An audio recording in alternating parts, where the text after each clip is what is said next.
Hi, I'm John Byrne with Poets and Quants. Welcome to our Thought Leadership Series at the Graduate School of Management at UC Davis in California. Today we have an expert in organizational behavior, Greta, who has been at UC Davis teaching since 2004, 19 years, can you believe it? It's passed by so quickly. Greta received her PhD in OB, as we call organizational behavior, at the Stanford Graduate School of Business. She's done a lot of really fascinating work, and we're going to get into that very soon. So the first thing I want to know is, okay, why did you become an academic? Did you have a role model who inspired you? What is it about the field that turns you on? So I started doing research when I was an undergrad at Stanford, majoring in sociology. And I did research. I was just the kind of student who liked to work. So I worked a lot. I worked at the faculty dining club at Swenson's, and I discovered that you can actually make money for doing research, like being someone's research assistant. And I just thought, well, that's a really fun job to do. So I started doing it for sociology professors. And two of the professors there had joint appointments in the sociology and the business school department, business school. And they had this really interesting project. It was called the Stanford Project on Emerging Companies. And they would go around interviewing founders and CEOs of startups, talking about the organizational blueprint that they had in mind. When you created the company, what were you thinking this was going to be? Were you mostly focused on the product? Were you focused on the technology? Or were you focused on organization building, creating the kind of organization? And what was that model in mind? It turns out like a lot of startup entrepreneurs don't think about the organization, but they still have this kind of blueprint in their head. Maybe one of the dominant ones in Silicon Valley is peer-based hiring, like strong attachment. We're all strongly committed. And there's other ones that may be more autocratic or more bureaucratic. And so they map these different blueprints and then followed the organizations and looked at outcomes like growth, speed to IPO, market capitalization after going public, and failure, because some of these failed. So this is a really great project to be a part of. Definitely. At some point, I think they had 40 people working on it. So it was this massive endeavor, and I just kind of got into it, and I stuck with it. So I was still working on it in graduate school, actually. So I kind of went through my undergrad, getting more and more involved. I think by my senior year, I was interviewing the CEOs and the founders of many of these companies, and I just found it to be fascinating to talk to people about what did you have in mind, right? And how has it changed? What have you decided to do? What are the decisions that you've made? After that, I just decided I wanted to become an academic, do the same kind of, conduct research. Organizations are so important, and so understanding interesting organizations like Silicon Valley, high-tech startups, that was the context that really drew me in. And since then, I've gotten to know other contexts, but that was the first one, and I think it was a great start to getting involved. And then you focused your dissertation on what? On Hollywood feature film projects. Wow, that's a big blockbuster. Yeah, it was.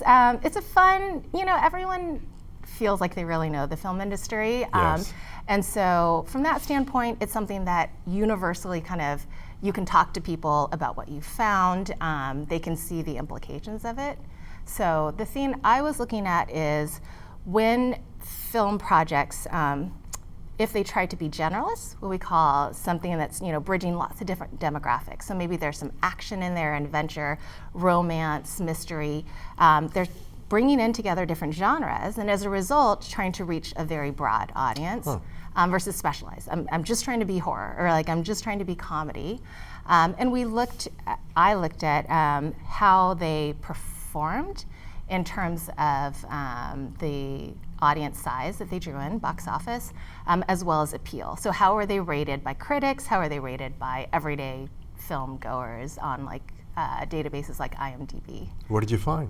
So what I found is there is this trade-off, which organizational theory had talked about, and it's called the jack of all trades kind of trade-off, which is in masters of none, right? So if you're trying to be everything, you can draw in a bigger audience, which is what we see, but those audience members on average rate you lower. They got less of this positive experience from the movie. And when we think about it from a category standpoint, which is what I specialize in, each genre has like certain expectations, certain themes that you need to hit. And if I really am a connoisseur of horror, then I really, I want to see certain plots, certain kinds of characters.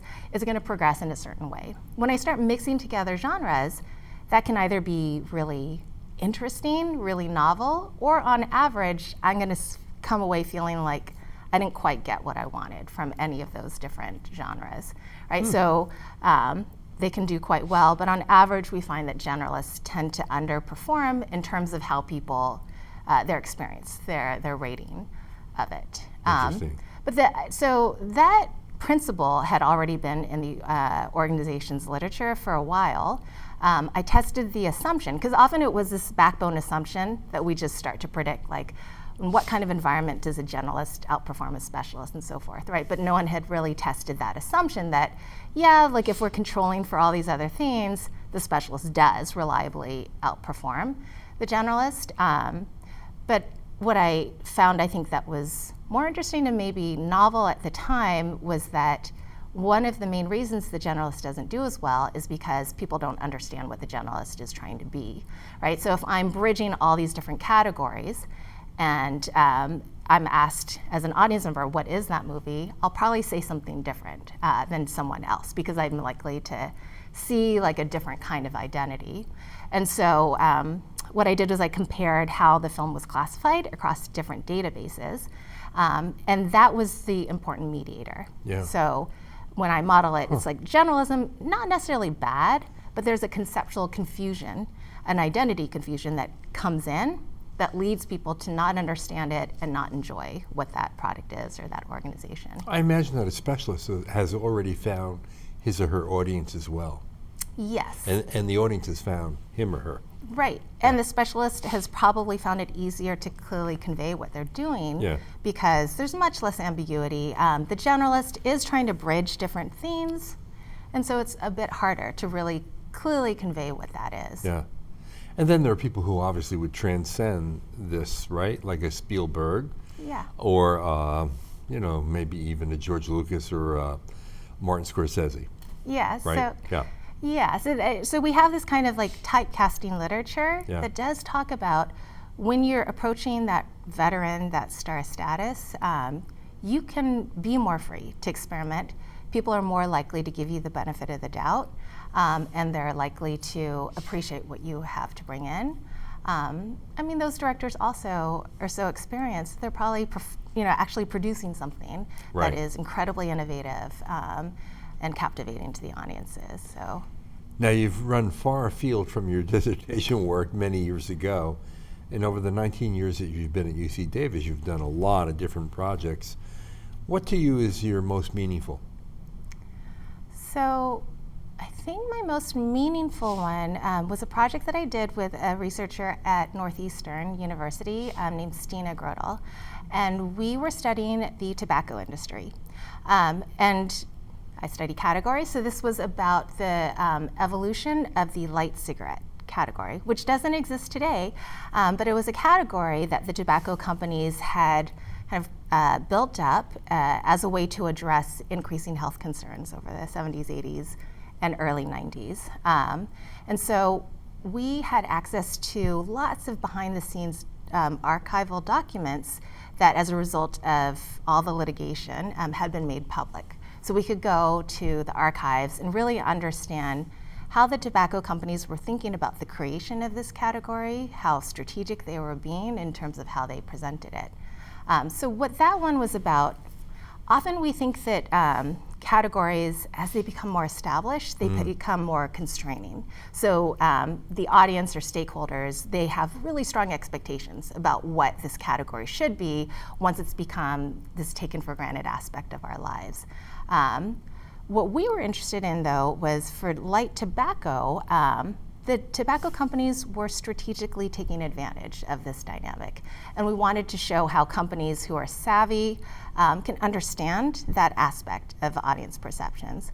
So as light cigarettes were first coming out, they were very new, so the companies had to do a lot to explain what is a light cigarette, what does it mean to be light, here are the scientific components, here are the ways in which they differ. They would show lots of data to kind of give it this legitimacy.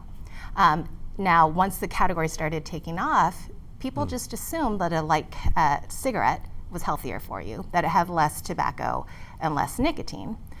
What we found, though, is there's this relationship. As it became more taken for granted, these nicotine and tar levels started to crop up. And in fact, particularly for nicotine, which is the essential thing to keep people addicted, nicotine was cropping up into what we call full flavor cigarette territory, even as there was more and more government scrutiny, more medical scrutiny of what is going inside cigarettes. But there was almost this protective shield that happened because people assumed light cigarettes were healthier. So they could keep increasing the addictive components of it, in part because of the way that we respond to categories. And so for me, it was the most satisfying to kind of dig in to understand this kind of puzzle. Is like, when there was so much increasing regulation and scrutiny, how were they able to take advantage of light cigarettes and really hook people in who were worried about health, right, worried about addiction, and so they went to this as kind of the healthier alternative. And think about how categories play a role in that dynamic. Yeah, fascinating. Yeah. Now, that sounds like a negative finding, right? Because essentially you're saying that the tobacco companies were manipulating the market, right? And is that controversial? Or what at the time was it?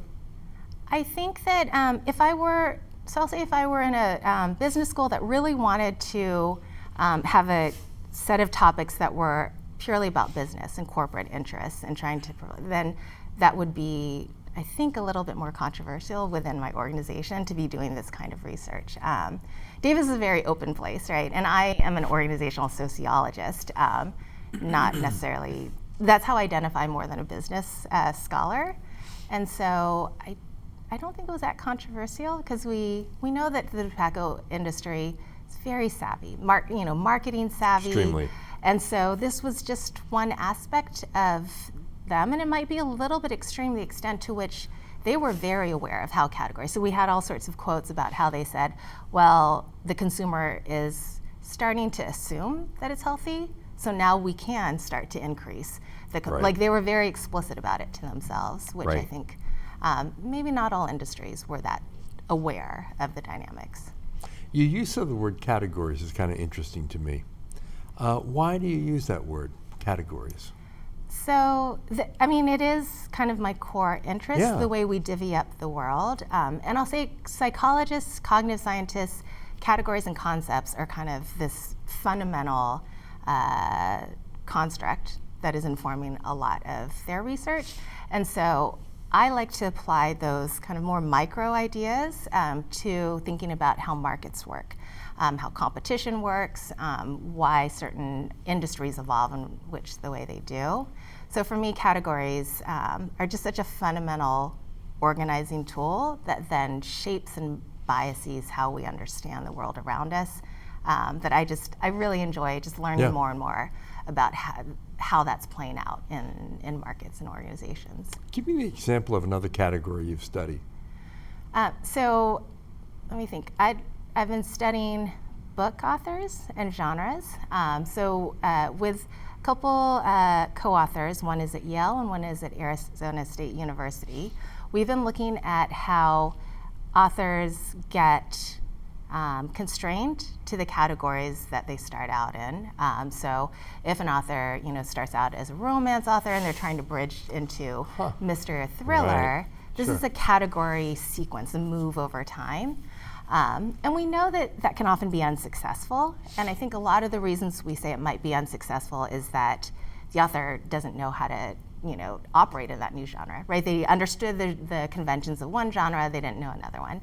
Another is that book readers are very loyal to their authors as long as they're doing the theme that they like, but they often get upset when authors try to do new themes because they wanted that old theme, right? Because with books, we like novelty, but we also like familiarity, right? We like to have that cozy read that comforts us Sure. on average. And so the theme that we identify we think is kind of different and interesting about the way categories work is that when the book author tries to do something different, and we can see that from the book description, right? How different is this when we map out in semantic space like this particular book?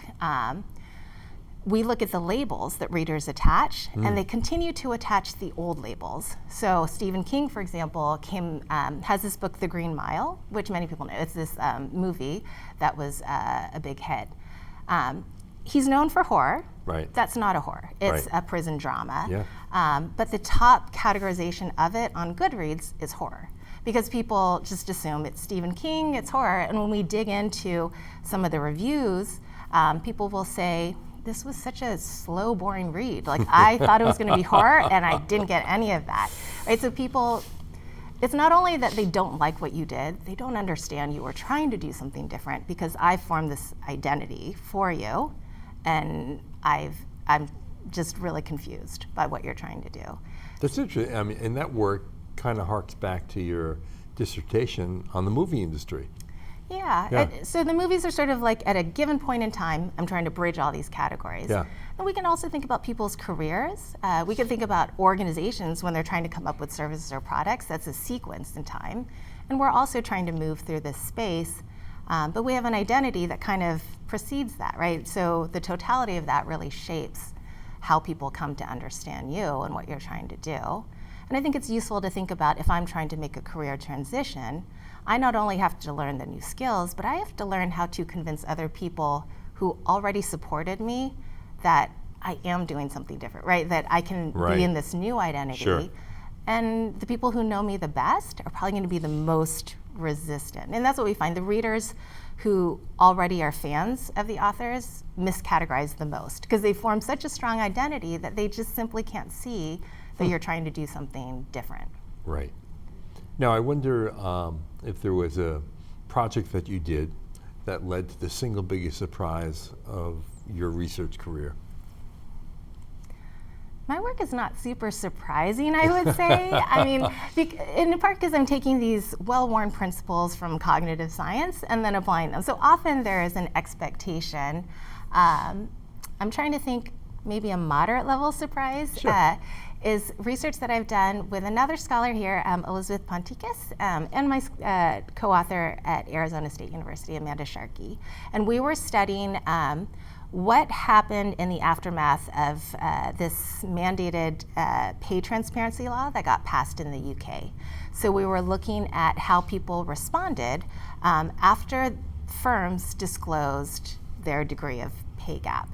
And the Meaning the multiple from CEO to the lowest paid person? Sorry, or? yeah, I need to go back. Okay. It's the gender-based pay gap. And so in the UK, they came up with a law that mandated that all companies that employed some threshold level, I believe it was 250 employees or more full-time in the UK, needed to do an audit, essentially, and report the difference between female pay and male pay, but at these very high-level statistics. So what is the median female employee pay? What's the median male employee pay? And we'd look at the gap between that as the gender pay gap. I see. And that's irregardless of their responsibility in the organization. Yes. Okay. So it's very aggregated, but the idea, I mean, you know, companies in having to go through this in such a broad swath of companies, there was a lot of effort and work that went into it. And the hope, and you can see this in a lot of the justification for why they went to the effort of mandating this, was that we're going to shame the people who have a big pay gap. And in this way, there's going to be this process where they start to correct for it because of the reputational consequences, and therefore they're going to decrease that pay gap. Did you find that to be the case? We did not. So what we were looking at, particularly, we wanted to get at the reputational response, right? Because that's the first thing that needs to happen. People need to be unhappy and put pressure on organizations before they can change. Right. So we didn't actually look at the extent of change. Other researchers have done that. What we're looking at are the reputational consequences. And the way we did that is we track them on Glassdoor and reviews over time. and we could time the disclosure of pay gap for each company to change in Glassdoor responses. And we're looking at the text of the reviews, we're looking at ratings of them. And what we found somewhat disappointingly, I think a little surprising, so one would expect that there'd be a negative of course. hit for having a big disparity. What we found was there was not any sort of negative response, and we would also expect a positive response to employers who report pay equity so that it's roughly the same. And we found that, but just for a month. So there was a slight boost for about a month in ratings and in text about gender for those companies. So we can kind of link the two, and then it just kind of disappears. And so one takeaway was, okay, maybe you need to think more about the way that you design these kinds of transparency mandates. So other countries have demanded more extensive audits, right? So we're not just looking at median male versus female, but we're actually looking at the same job, same classification. What is the pay gap there? And that's probably a more meaningful metric. I think that would have definitely more power, right? Right. So in the UK, what we found is many companies, when they disclosed it, also said, well, but there's all these pipeline issues. These, the male and females are in different kinds of roles. And so there's many excuses you could give for that. Sure. So the power of it really didn't have that much, it didn't have that much effect in the end. Interesting. So Greta, after all the research that you've done so far, I wonder how it's informed your view of yourself. I mean, as an OB person, I would imagine you're even more introspective than many others. How has your research changed you as a person? So I think in particular my research that relates to diversity, like the mandated pay gap, transparency, or I have other research that touches on issues of diversity. That's really informed the way that I teach my classes and the way that I see and relate to the world around me. One of the most interesting things that I like to talk about in my classes are the different ways in which implicit bias and diversity kind of manifests itself in organizations. Right. And I can take some of the insights from work that I've done, but I think there's been a wealth of studies, of audit studies, of very precise studies that really nail down bias in all the ways that organizations hire, evaluate people, assign jobs, and so forth. So I think that aspect of my training and of my research has really helped me to kind of be able to convey that in a way that many people, some who embrace DEI initiatives less than others, can at least still understand. And it helps me to kind of be a better person, in the world around me, to really get a sense of what's going on, to identify situations in which these kinds of dynamics are unfolding. Now, what's your most current research interest? So right now I'm working on a project with Elizabeth Ponticus, who's here at Davis, on the VC industry. So one interesting thing, if you've been following VC, is that there were a wave of sexual harassment charges against prominent venture capitalists between 2012 and 2017. And it kind of led up, and right after that we had the Me Too movement and Harvey Weinstein.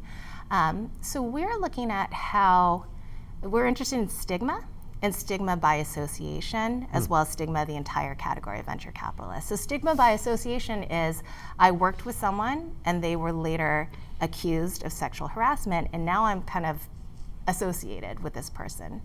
The whole category is sort of, well, we're all stigmatized as being this male-dominated, unfriendly to women category.